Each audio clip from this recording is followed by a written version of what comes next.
Yes, this is a privilege that every citizen has to question the law of the land and to use the procedures of the courts for raising those questions.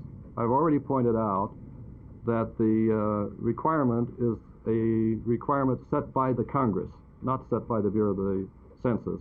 It is an act of Congress, and it is, if you will, the due process whereby we organize our society. This law has been on the books for a great many years. There have been several individuals who wanted to test its constitutionality and wanted to find out whether the courts would support the Congress.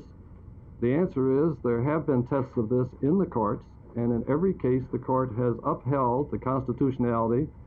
As I say, it does go back to the Constitution and includes in their test of the constitutionality the rights of the Congress to ask for information over and above just the individual's personal identification by age and sex.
I hit the ground with quite a thud, and it kind of took my senses for a minute. And as I came to, I heard this music playing, and a Mexican music, garachas. And when my vision cleared, I realized that it wasn't music at all. I was right in the midst of about a half dozen rattlesnakes. I don't know. I don't believe that. When I realized that as I tripped over the log, my one foot was up in the air and the laces on my boots, because of the tremble of my body, were spinning in a slow, hypnotic spin, and I had these snakes in a trance. I don't believe that. I looked around wondering what to do when I noticed that the biggest snake of the bunch was not coiled like the rest of them. He was just sort of leaning on one elbow, and he had a heck of an expression on his face like he was in pain. I sure don't believe that.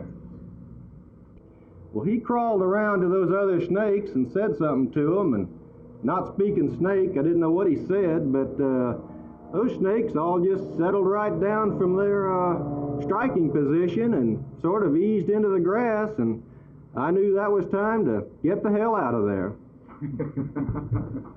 This guy could be a professional weatherman.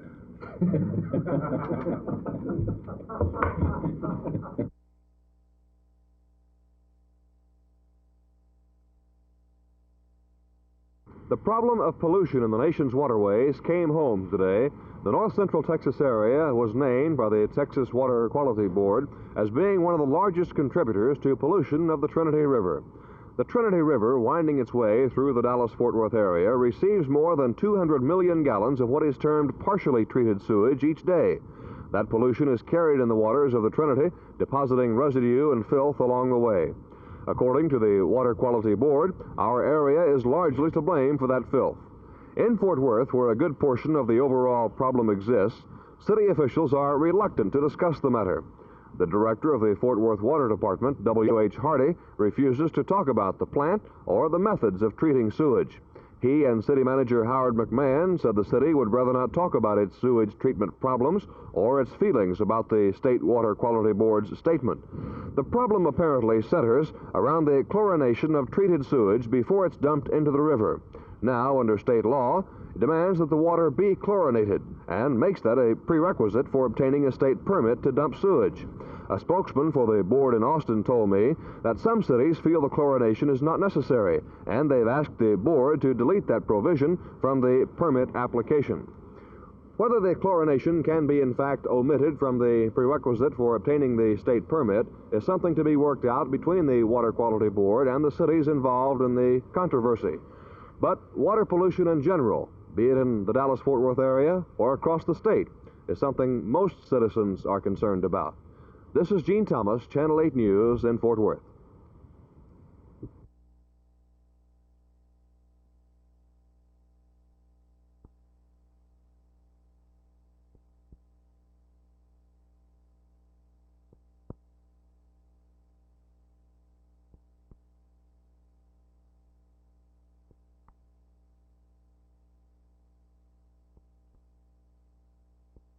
I would be less than honest if I did not admit that for the past 30-some years, most black people who have moved into the forefront in the various movements, whether it be economic movements, civil rights movement, social or fraternal movements, have identified themselves because of the long control of the Democratic Party, particularly in the South, like in Texas, and of course at the national level, with the Democratic Party. But today, because more and more black people are becoming as sophisticated as their white brother in evaluating the political spectrum of the nation, more and more, not in the numbers that we would hope, but more and more qualified black people who identify as leadership potential or have leadership potential or have exhibited their communities are seeing the benefit of two-party government and are pitching their hats and their talents in with the Republican Party.